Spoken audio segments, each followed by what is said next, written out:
Hello, I'm Todd Hall, President and CEO of True Lion.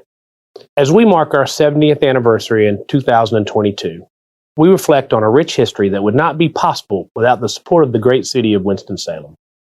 From our humble beginnings in 1952 to the present, where we will soon serve over 300,000 members, hire our 1,000th employee, and exceed $4 billion in assets, to a future poised for continued growth.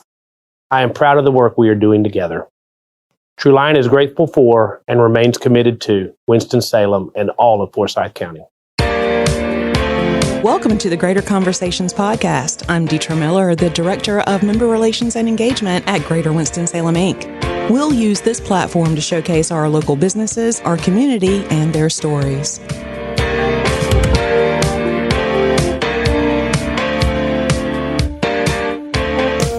Hi, everyone. Welcome back to the show. It is my pleasure to introduce to you today Abbey and Darrell Garner, the owners, or the founders, I should say, of ByGood Coffee, based here in Winston, but it has a story. It didn't start here in Winston, so we get into that. I can't wait. But let's start by talking with Abbey and Darrell and finding out a little bit about their background. So, Abbey, let's start with you. I'm Abbey Garner. I'm the CEO and co-founder of ByGood Coffee. And a lot of people always ask, or scared to ask, about my accent.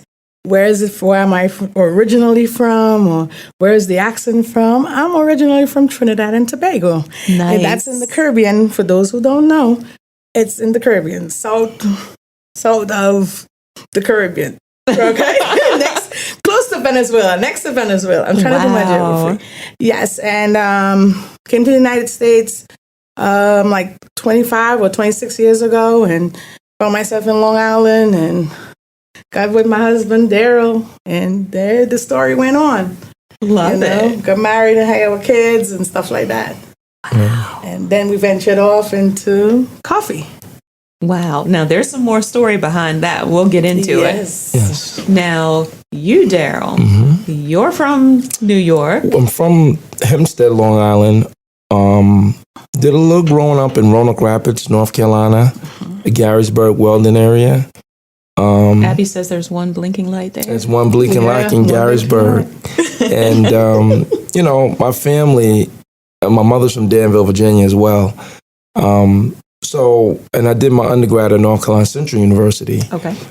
So there's always a fixture of, when we were living in Long Island, I wanted to come back to North Carolina. Now, my father is an alumni of Winston-Salem State University. Nice. So I would often come to Winston-Salem for homecomings. I have some family here. And I always thought that, when I wanted to come back to North Carolina, it would have to be a major city. And I went to school in Raleigh-Durham, and I knew about Charlotte. But I had a lot of cousins that said, man, listen, Winston-Salem is up and coming. We would love to have you here. I had a cousin that was in the fire department.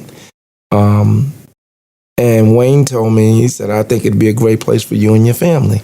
And that was in like 2014 or 15. So I ventured down here. And I made a lot of inroads with some very good friends.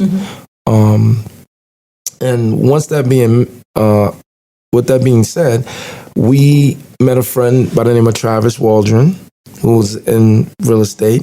And then he also introduced us to a Mr. Lou Baldwin, who I've known since 2016, 2017. Yes. And me and Lou really hit it off. And at that time, really, in 2017 or 2016, we kind of, always would talk to Lou and would never, bring up anything or pressure, about a spot. He just knew we had a successful coffee business in Long Island.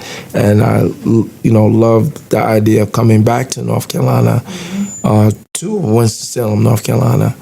And he loved it. And me and him always stayed in contact for years. Wow. And then in 2020, in 2017, 2018, Union Station, the city, was doing work to Union Station. And they wanted to put us in there and pair us with Elizabeth Pizza.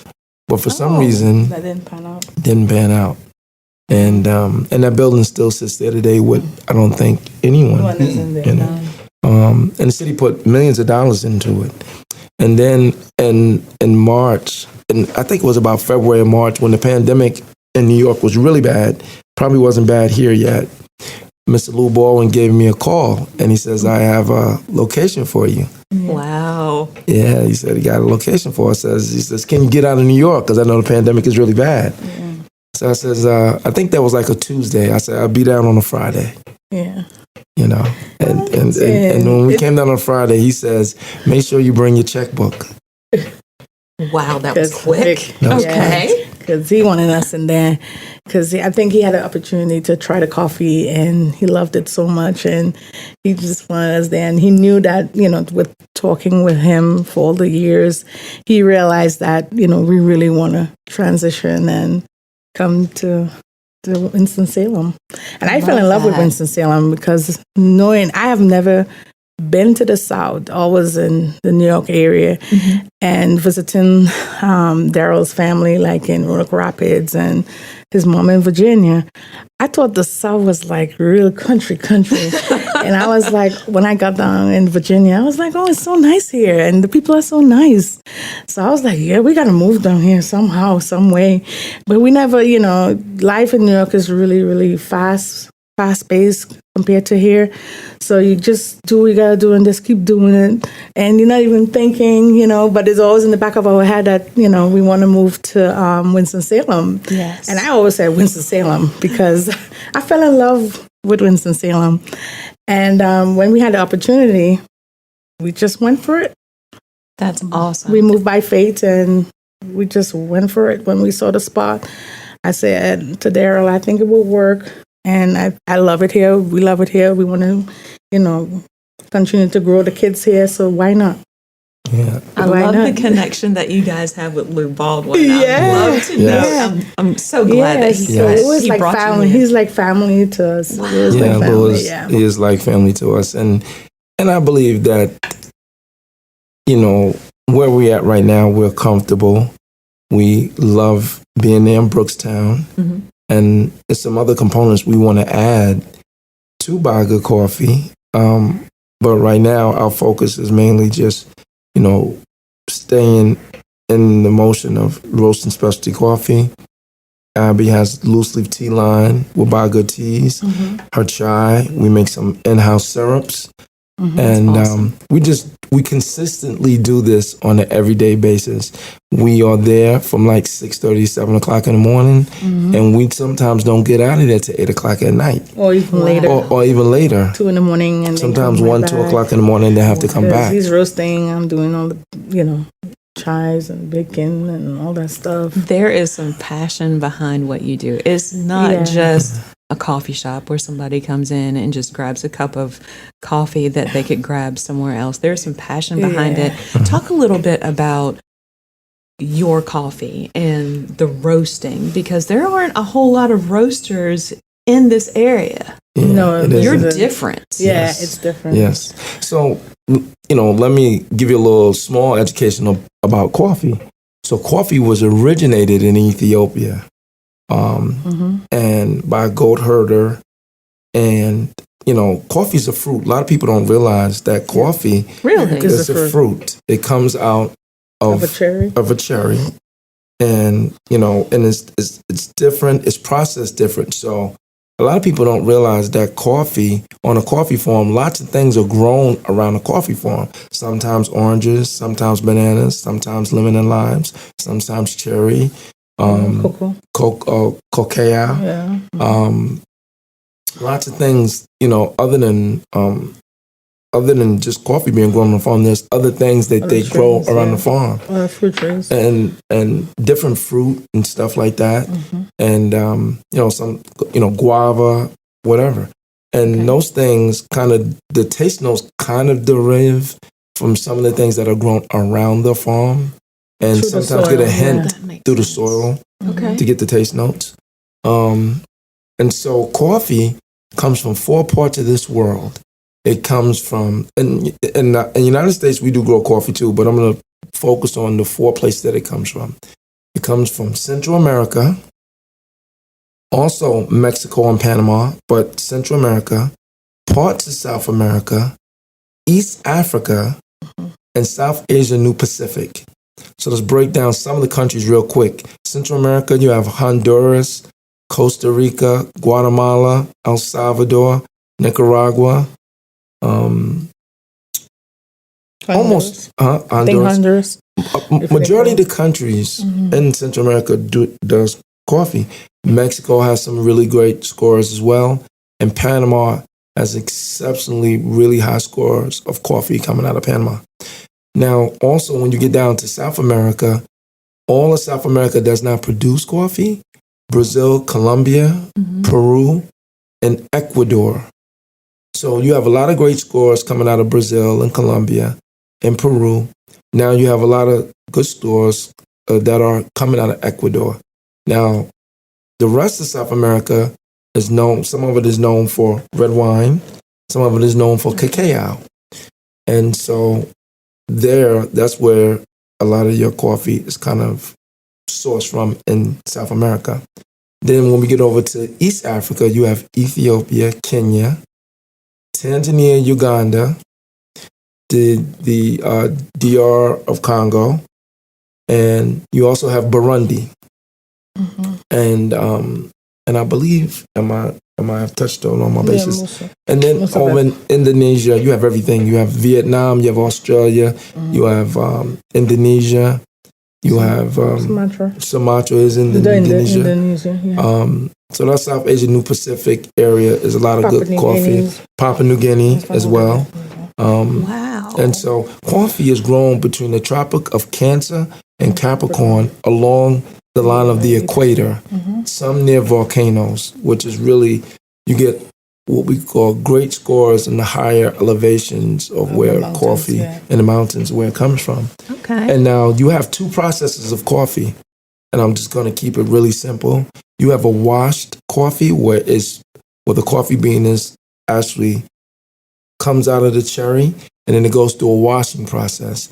And then you also have what we call the natural process, was put on raised beds out in the sun where the actual coffee bean actually is naturally comes out of the fruit. So we have what we call a wash process and the natural process. Then you have some other processes called the honey process, which is a combination of the washed and the natural. And then we also have other processes called carbonic, anaerobic. We also have a geisha variety.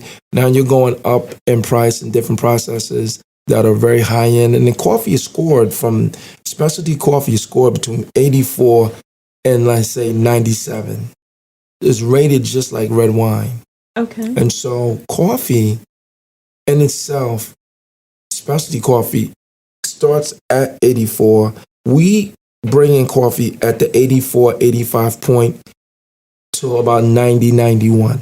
We want to keep it affordable. Anything above 91, I don't think the average person in Winston-Salem would want to buy a cup of coffee for $5 to $6 a day, or even $10 a day. Wow. And then you're talking about the retail coffee that we sell is anywhere from $17 to $22 because you're buying per pound. Now, when you start getting up into that 91, that 92 mark, now you're talking $30 to $40 a bag for 1 pound of coffee. Wow. Not 1 pound, 12 ounces. For 12 ounces. So for we 12 ounces? Yeah. We sell it in 1 pound. Yeah, we sell ours. We're probably the only ones, I don't know of any other, that sells 1 pound bags. But most coffee shops, they do 12 ounce bags. And those are the prices. And for the prices that we sell it for, they give it to you for 12 ounces. Yeah. But because we're a coffee roaster, we believe we should give you a little bit more for a pound. And sometimes it's really not a pound. Sometimes we do give a little extra in the bag. We give a little extra in the bag. Wow. We always put a little extra for love. Wow. We call it some love. Because you're extra. I love that. Yes. I love that. Yes. I love that. And I believe, we roast coffee because we want control of our product. We want control of it from beginning to end. And I believe that, I believe we do a good job of that. We're a micro roaster. We're not a macro roaster. We roast coffee in small batches. Just to ensure freshness. and, to control. So we roast them in small batches. You're always guaranteed a fresh bag of coffee at ByGood. Yeah, and a lot of people, I think, come there for just that effect.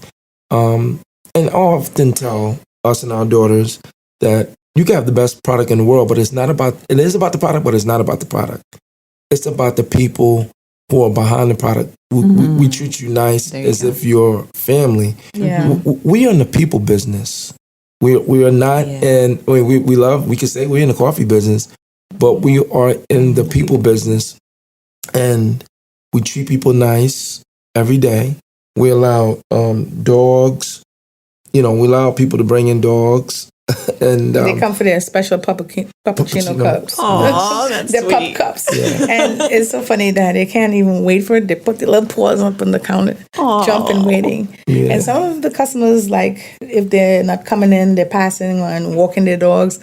The dogs are pulling them in. Really? And sometimes they have to really come in, So, which is pretty cool because, we want to see them too, even if they're not getting anything for themselves, but just to see the little puppuccino. That's the little dogs. We want to see the puppies.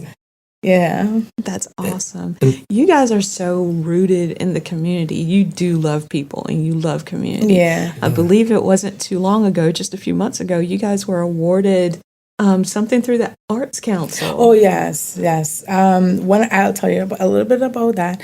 When I first got here, I love art myself, and I realized Winston-Salem is a very artsy town. And I decided when we were decorating in the store and such, I wanted the feel of the arts when you walk in my store. I wanted people when they walk in, like an art gallery, basically. And we had all our space for the walls. So I tried to contact the Arts Council. And I left numerous messages. I was pesting them. And the reason for that is I know it was in the middle of the pandemic when we got there and everybody was working from home. So I understood, but I said, they're going to check that message sometime. And, they'll probably get a hold of me. So anyways, they did. They finally did. But when we opened, my walls were bare. And I left it bare for a reason. I felt like if I had put something else there, I would just probably forget or ignore the arts. So I left it bare just for them. And they did contact me. And I also mentioned to them, they asked me what I was looking for, what type of art.